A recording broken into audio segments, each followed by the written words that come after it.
반갑습니다. 붓다의 복과 지혜입니다. 오늘 이 영상을 통해 참된 재물은 어디에 쌓아야 하는가라는 부처님의 깊은 가르침을 함께 나누고자 합니다. 물질은 언젠가 사라지지만 기쁜 마음으로 베푼 보시는 불로도 태울 수 없고 물로도 씻을 수 없으며 도둑도 빼앗을 수 없는 견고한 창고에 저장됩니다. 부처님께서는 말씀하셨습니다. 작은 정성이라도 지극한 마음으로 보시하면 그 공덕은 생생히 남아 끝내 해탈의 길로 이끕니다. 오늘 이야기를 통해 여러분의 마음에도 자비와 기쁨의 씨앗이 심어지기를 기원합니다. 자, 그럼 누가 재물을 이 견고한 창고에 넣어두시겠습니까? 그 여정을 함께 해볼까요? 옛날 한 마을에 수마라는 이름의 젊은 장자가 있었습니다.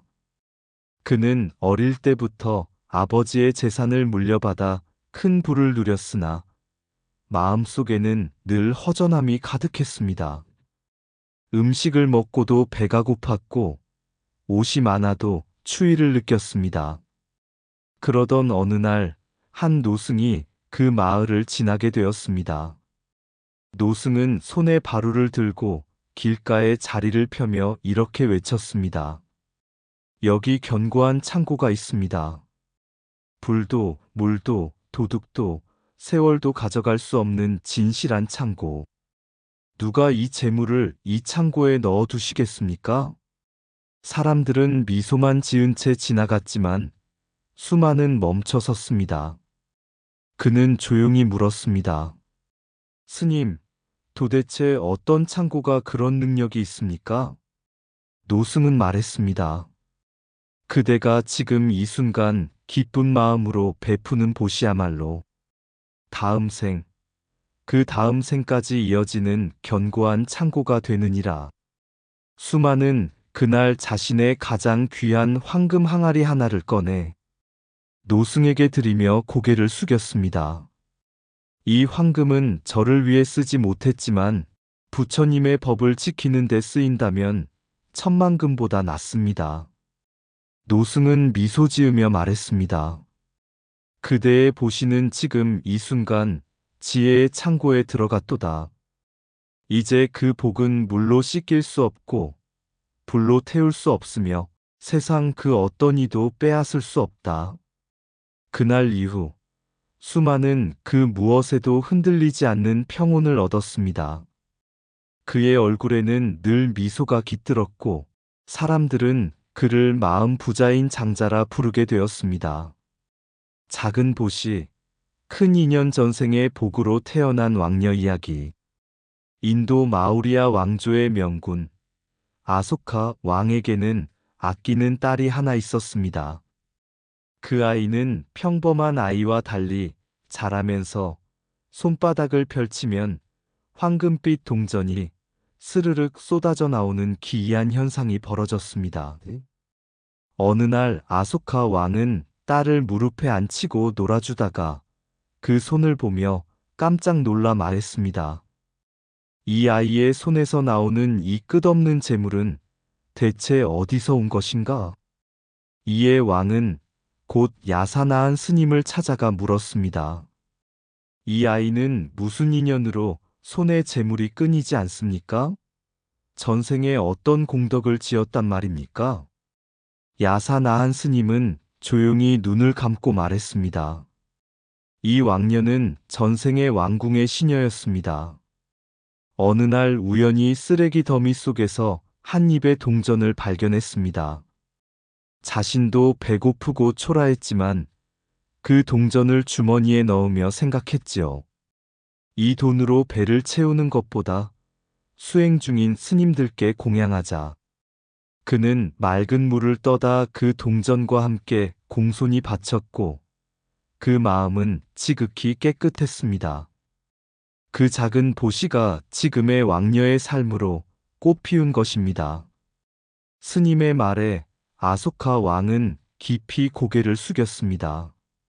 과연 보시는 많고 적음이 아니라 마음의 청정함에 달려 있군요. 이 이야기는 부처님께서 자주 강조하신 가르침을 생생하게 보여줍니다.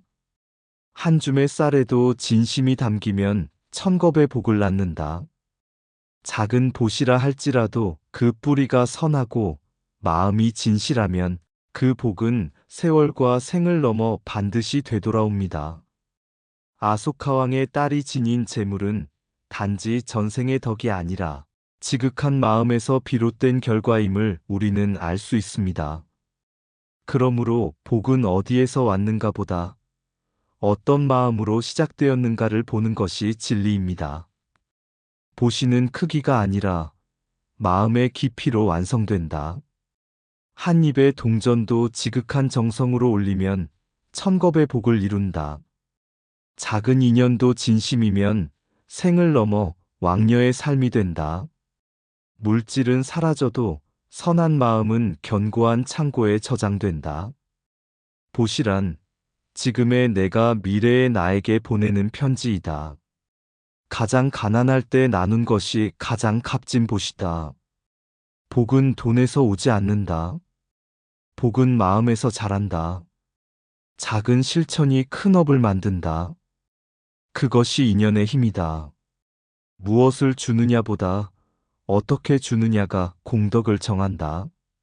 세속의 창고는 닳고 깨지나 보시의 창고는 무너지지 않는다.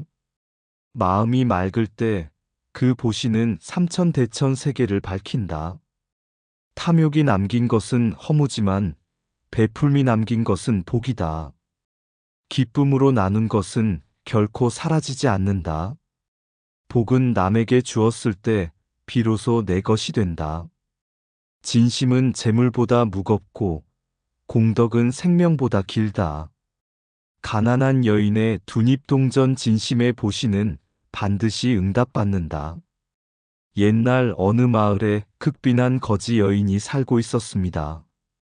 그녀는 하루 끼니조차 겨우 해결하며 살았지만 언젠가부터 마음속에 좋은 일 한번 하고 싶다는 소망을 품고 있었습니다. 그 무렵 큰 산사에서 수많은 장자들과 귀족들이 공양을 올리는 큰 법회가 열린다는 소문이 돌았습니다. 사람들은 보시할 음식을 들고 산으로 올라가 스님들께 공양을 올렸습니다. 가난한 여인은 생각했습니다. 나는 가진 것이 없지만 그 자리에 가면 무언가 달라질지도 몰라. 그녀는 쓰레기 더미 속에서 오래전 주운 두닙 동전을 꺼냈습니다. 그 동전은 자신이 배고플 때 밥 한 끼라도 살 요량으로 간직하던 마지막 생명줄 같은 것이었습니다. 하지만 그녀는 마음을 굳혔습니다. 이 동전을 오늘은 나를 위해 쓰지 않고 부처님 제자들에게 바치리라. 여인은 이틀 동안 아무것도 먹지 않고 산사를 향해 걸었습니다. 스님들의 공양이 끝나기를 기다리다 유나 스님 앞에 그 동전을 정성껏 올렸습니다. 당시 스님의 상좌수행 보좌였던 젊은 스님은 그 보시를 보고 그녀를 위해 즉시 축원을 해주고 밥까지 나누어 주었습니다. 나는 과보를 얻었구나. 이 조그마한 보시가 나를 이렇게 따뜻하게 해주다니. 그날 이후 여인은 나무 아래에 누워 쉬고 있었는데 황금빛 구름이 그녀를 덮으며 빛을 내었습니다. 마침 왕궁에서는 7일 전 세상을 떠난 왕의 첫째 부인을 대신할 인연 있는 자를 찾고 있었습니다. 관상쟁이와 신하들이 마을을 돌던 중 그 나무 아래 누워있는 여인을 보게 되었습니다. 그녀는 비록 남루했지만 그 얼굴에 자비의 빛과 복된 인상이 가득했습니다. 왕은 그녀를 맞이하여 새 왕비로 삼았고 궁으로 들어간 여인은 하루는 생각했습니다. 나를 이 자리에 올린 것은 단 두잎의 동전 봇이었습니다. 이제 나는 은혜를 갚아야 하리라. 여인은 보물과 음식을 가득 싣고 다시 산사로 향했습니다. 그녀는 다시 그 상좌 스님을 만나 정중히 공양을 드렸으나 상좌 스님은 이번에는 아무 말 없이 축원하지 않았습니다. 여인은 마음속으로 생각했습니다. 그때는 두 입만 바쳐도 축원해 주시더니 지금은 이 많은 재물을 바쳤는데도 침묵하시다니 왜일까? 그러자 상좌 스님이 말했습니다. 그대의 두 입 보시는 진심에서 나왔고 지금의 보시는 교만과 뽐냄이 섞여 있습니다. 부처님 법 안에서는 물질보다 마음이 귀한 법입니다. 그래서 나는 지금 축원을 하지 않습니다. 이 말을 들은 여인은 부끄러움에 고개를 숙이고 진심으로 참회했습니다. 그 순간 그녀의 마음은 다시 맑아졌고 스님도 다시 축원을 해주었습니다. 그 자리에 젊은 스님들 역시 깊이 깨달아 수다원 과촉이 깨달음의 경지에 이르렀다고 합니다. 작은 보시도 지극한 마음이 담기면 큰 복을 이룬다. 큰 보시라도 교만이 섞이면 무거운 짐이 된다. 작은 보시라 해도 진심이 담기면 천하의 복을 부른다. 두 잎의 동전이 왕비의 자리에 이르게 한 것은 재물이 아니라 마음이었다. 보시는 손에서 나가지만 복은 마음에서 자란다. 지극한 마음 하나가 1000가지 재물보다 귀하다. 가난한 자의 정성은 부자의 보물보다 무겁다. 보시란 주는 것이 아니라 자신을 밝히는 등불이다. 적게 베풀었더라도 진심이면 부처님의 가르침 안에 머무는 것이다. 물질은 사라져도 순수한 마음은 업이 되어 되돌아온다. 참된 보시는 계산이 없고 바람이 없으며 기쁨만이 있다. 축원은 공덕이 아니라 마음에 반응한다. 공양이 크냐 작으냐가 아니라 그 속에 담긴 겸손이 중요하다. 불법은 마음을 본다. 물건은 그 뒤에 진심을 따라온다. 교만은 보시를 무너뜨리고 참회는 다시 복의 길을 연다. 많이 줬다고 자랑하지 말고 조금 줬다고 부끄러워하지 말라. 공덕은 금으로 살 수 없고 청정한 마음으로만 얻어진다. 보시의 공덕은 어디로도 사라지지 않는다. 견고한 창고의 비유. 아득히 먼 옛날 구유사국이라는 나라에 악생왕이라는 임금이 있었습니다. 어느 날 왕은 궁궐 동산을 거닐다가 한 황금빛 고양이가 동북쪽 모퉁이에서 서남쪽 모퉁이로 사라지는 모습을 보게 되었습니다. 왕은 이상하게 여겨 사람들을 시켜 그 자리를 파보게 했습니다. 그러자 놀랍게도 동이 항아리 하나가 나왔는데 그 안에는 작은 돌로 덮인 돈들이 가득 차 있었습니다. 파면 팔수록 끝이 없었습니다. 한 걸음 걸을 때마다 또 다른 항아리, 또 다른 보물이 나왔습니다. 왕은 곧 두려워졌습니다. 이 재물은 대체 어디서 온 것인가? 아무리 왕이라 해도 이런 돈은 섣불리 쓸 수 없구나. 그는 이 괴이한 일을 가전년 존자에게 물었습니다. 존자시여, 이 엄청난 보물은 제가 무슨 업을 지어 얻게 된 것입니까? 이 돈은 어찌하여 나올수록 끝이 없고 감히 손도 대지 못하겠습니다. 가전년 존자는 눈을 감고 잠시 명상에 잠기더니 말했습니다. 전생 90겁 전 비비시불께서 열반에 드신 후 남겨진 법을 지키고자 스님들이 거리 위에 바루바루를 펼쳤습니다. 그 위에 작은 표지판 하나가 놓여 있었지요. 누가 이 견고한 창고에 재물을 넣겠는가? 이 창고는 불로도 태울 수 없고 물로도 씻겨나가지 않으며 도둑도 훔칠 수 없다.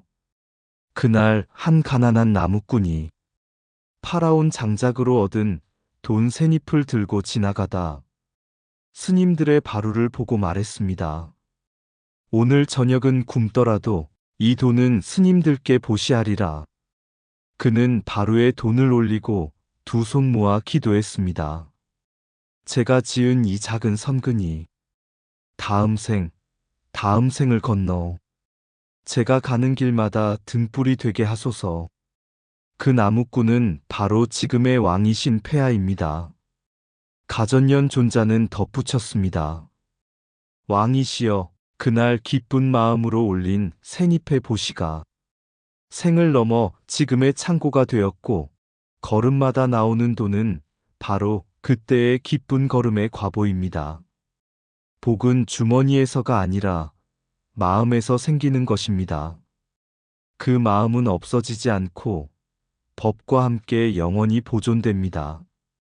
악생왕은 이 말을 듣고 마음을 다잡고 그 보물을 백성들을 위해 나누었고 나라에는 복이 번성하게 되었다고 전해집니다.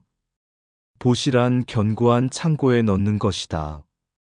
그 창고는 탐욕과 재난으로도 훼손되지 않는다. 를 실감나게 드러냅니다. 작은 선행이라도 순수한 마음과 기쁜 발걸음으로 하면 그 공덕은 반드시 되돌아오며 절대 사라지지 않습니다. 보시는 견고한 창고에 쌓아지는 재물이다. 불도, 물도, 도둑도 빼앗을 수 없다. 기쁜 마음으로 베푼 공덕은 생이 지나도 빛을 잃지 않는다. 복은 손에서 나가지 않고 마음에서 자라나 저장된다. 진심이 담긴 보시는 천겁을 넘어 과보를 맺는다. 세상의 창고는 쇠하지만 마음의 창고는 영원하다. 도둑이 훔칠 수 없는 단 하나의 재산, 그것이 선한 마음의 보시이다. 보시는 순간의 마음이 공덕의 무게를 정한다. 작은 돈 하나라도 기쁜 발걸음으로 내면 큰 복이 되어 돌아온다. 복은 주머니에서 나오지 않는다. 복은 기도하는 두 손에서 태어난다. 기쁜 보시에 걸음거리는 생마다 제물로 피어난다. 보시한 순간을 기억하지 않더라도 복은 반드시 기억한다. 보시는 남을 위한 것이지만 공덕은 결국 나를 위한 것이다. 공덕은 남는 게 아니다. 공덕은 사라지지 않는 것이다. 견고한 창고는 마음 안에 있다. 탐욕이 머무를 수 없는 그곳에 보시란 단순한 나눔이 아니라 자신을 미래에 투자하는 일이다. 사라지지 않는 공덕, 마음의 창고에 남다. 부처님께서는 말씀하셨습니다. 누가 재물을 이 견고한 창고에 넣어두시겠습니까? 사람들은 값비싼 보물을 땅속에 묻고 자물쇠로 잠그며 높은 벽을 쌓습니다. 하지만 세월은 모든 것을 무너뜨리고 탐욕은 그 틈을 비집고 들어오며 결국 손에 쥔 것은 사라지고 마음에 남은 것은 허망뿐입니다. 그러나 한 사람이 있었습니다. 단 셋잎의 돈을 기쁜 마음으로 진심 어린 바람을 담아 부처님 법을 지키는 바로에 조용히 올려놓으니 그 순간 그 돈은 어디론가 사라진 것이 아니라 견고한 창고, 곧 자신의 업 속에 저장되었습니다. 그리고 그것은 생을 넘어 그가 걷는 길마다 재물이 나오게 했고 마음이 흔들릴 때마다 다시 일어설 힘이 되었습니다. 우리는 누구나 보시할 것이 없다고 생각하기 쉽습니다. 그러나 부처님께서는 가르치십니다. 진정한 보시는 크지 않다. 티끌만큼의 정성, 따뜻한 말 한마디, 기쁜 얼굴 하나에도 복덕은 이미 시작된다. 이제 우리가 해야 할 일은 하나입니다. 나의 공덕은 어디에 저장할 것인가? 물질의 창고에 둘 것인가? 아니면 부처님이 말씀하신 불도, 물도, 도둑도 닿을 수 없는 진실한 창고에 둘 것인가? 그 창고는 바로 우리 마음속 청정한 보시의 순간 속에 존재합니다. 당신의 오늘의 작은 선행이 내일의 지혜와 자비로 피어나길 바랍니다. 부처님의 말씀을 따라 오늘도 기쁜 마음으로 보시의 씨앗을 뿌리십시오. 그 씨앗은 결코 사라지지 않을 것입니다. 누가 재물을 이 견고한 창고에 넣어 두시겠습니까? 불꽃도 삼키지 못하고 홍수도 앗아가지 못하는 나라조차 손댈 수 없는 진실된 그곳에 말입니다. 한 입 동전, 두 입 동전, 버려진 쓰레기 속에서도 보시된 마음은 천년을 넘어 왕궁을 여니 무릎 위에 떨어지는 금화가 손바닥 끝에서 끝도 없이 흐르리라. 하루 식량조차 없어 굶주린 여인, 나무를 팔아 새전셋을 얻고 기쁜 마음 하나로 바로 위에 올렸으니 그 걸음마다 황금동이가 열렸고 한 생의 가난은 사라졌도다. 값진 보물보다 귀한 것은 청정한 마음, 보시는 물질보다 그 마음의 향기니 진채하며 내놓은 천만의 금보다 진심의 한 잎이 더 높다 하셨네. 남은 밥 한 숟갈도 개미에게 베풀면 티끌만한 공덕이 하늘의 궁궐로 이어지고 그릇을 씻고 남은 쌀 한 톨이 미래 세상의 복덕으로 이으리라. 부처님 말씀하시길 없다고 말하지 말라. 없는 자도 마음이 있고 몸이 있으면 도울 수 있으니 몸으로 돕고 마음으로 기뻐하고 말로 찬탄해도 모두 보시라 하셨네. 부처님 법은 차별이 없고 조건이 없으며 그 누구에게나 열려 있나니 가난한 자도 부유한 자도 그 마음 따라 과보를 받으리라. 이상 붓다의 복과 지혜였습니다. 오늘도 복지구족한 날 되세요. 구독과 좋아요는 붓다의 복과 지혜를 밝히는 큰 자비의 등불이 됩니다.